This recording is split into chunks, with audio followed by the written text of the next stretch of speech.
नमस्कार, बहुत स्वागत है आपका हमारी खास पेशकश में। मैं हूं आपके साथ शाहबाज खान। हरिद्वार कुंभ मेले को लेकर केंद्र सरकार के बाद अब उत्तराखंड सरकार ने भी स्टैंडर्ड ऑपरेटिंग प्रोसीजर एसओपी जारी किए हैं। कोविड काल के दौरान हो रहे कुंभ मेले को लेकर तमाम तरह की सावधानियां बरतने की अपील की गई है।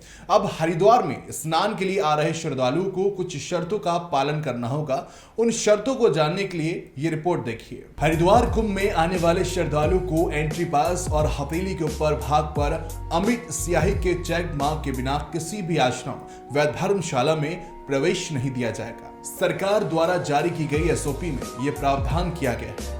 चेक्ड मार्क से यह स्पष्ट हो जाएगा कि संबंधित यात्री ने प्रवेश के लिए पंजीकरण, आरटी-पीसीआर की नेगेटिव जांच रिपोर्ट समेत सभी मानकों का पालन किया है। कोरोना संक्रमण के लिहाज से संवेदनशील माने जाने वाले 65 साल से अधिक आयु के व्यक्तियों और 10 साल से कम आयु के बच्चे यदि कोविड नेगेटिव रिपोर्ट के साथ हरिद्वार आकर होटल, आश्रम, धर्मशाला, अतिथि गृह में ठहरते हैं तो उन्हें स्नान करने और अन्य स्थलों पर जाने से हतोत्साहित किया जाएगा।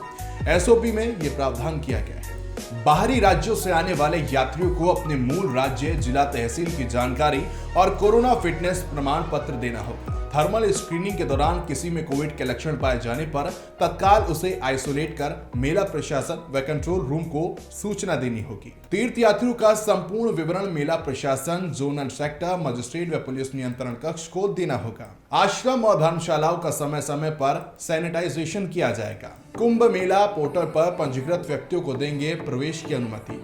ठहरने के लिए आरटी-पीसीआर की नेगेटिव रिपोर्ट भी जरूरी। होटल, अतिथि गृह में ठहरने वाले व्यक्तियों का पूरा ब्यूरो और पहचान से संबंधित दस्तावेज रखने होंगे। स्नान की अधिसूचित तिथियों के दौरान भोजन, डेयरी, दवा, पूजन सामग्री व कंबल की दुकानें ही खुली रहेंगी। प्रत्येक प्रतिष्ठान में थर्मल स्क्रीनिंग व सैनिटाइजेशन की व्यवस्था अनिवार्य। यात्रियों को आरोग्य सेतु ऐप डाउनलोड करने के लिए करना होगा प्रोत्साहित। मंदिरों में थर्मल स्क्रीनिंग, सैनिटाइजेशन, 2 गज की दूरी के मानकों का पालन भी जरूरी। बसों में टिकट बिक्री और काउंटर पर तैनात कार्मिक मास्क व दस्ताने का उपयोग करेंगे। टिकट काउंटर, बस स्टॉप, बस, टैक्सी व विक्रम स्टैंड में 2 गज की दूरी का पालन करना होगा। राज्य परिवहन निगम और व्यावसायिक वाहन संचालक अपने कार्मिकों के लिए कोविड रोकथाम के संबंध में प्रशिक्षण दिलाएंगे। अन्य राज्यों से आने वाले वाहन चालक, परिचालक और यात्रियों से अपेक्षा की पंजीकरण के बाद ही करें यात्रा।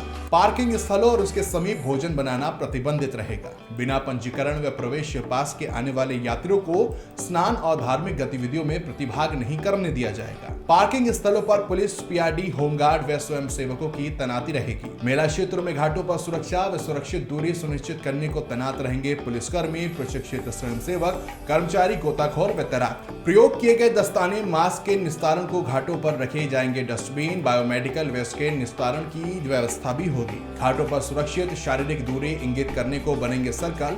एक जत्थे के स्नान के 20 मिनट बाद दूसरे को दिया जाएगा प्रवेश।